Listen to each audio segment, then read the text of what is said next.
Sementara itu, saudara madrasah di Aceh melaporkan belum mendapatkan surat resmi terkait kuota internet gratis bagi siswa. Sekolah MSN Model Banda Aceh mengaku hingga saat ini para siswanya baru mendapatkan kuota gratis dari program Telkomsel Peduli yang membantu anak didik dalam proses daring. Terkait pembagian kuota gratis bagi siswa sebanyak 35 GB per bulan dalam rangka meringankan beban pembelajaran jarak jauh, ditanggapi Kepala Sekolah MTSN 1 Banda Aceh, Junaidi Ibas. Ia menegaskan pihaknya hingga saat ini belum mendapatkan surat resmi dari pemerintah, khususnya untuk pendataan siswa di mana proses penginputan data hingga 11 September 2020.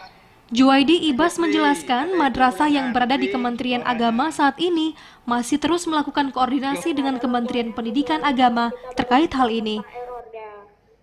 Sejauh ini kami dari pihak madrasah, terutama MSN 1 Banda Aceh, belum mendapatkan surat resmi terhadap permintaan data siswa, terutama nomor HP siswa untuk mendapatkan kuota internet gratis sebagaimana yang pernah disampaikan oleh Menteri Pendidikan Nasional, itu Pak Nadiem Makarim.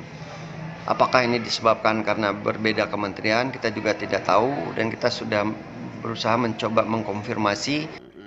Junaidi Ibas menjelaskan hingga saat ini pihaknya hanya menerima kuota gratis dari program Telkomsel Peduli kepada anak didik sejumlah 10 GB per siswa. Sementara jika nantinya kuota gratis 35 GB juga diberikan kepada siswa di madrasah, dipastikan akan sangat membantu para siswa yang masih belajar daring. Tim Liputan TVRI Aceh melaporkan.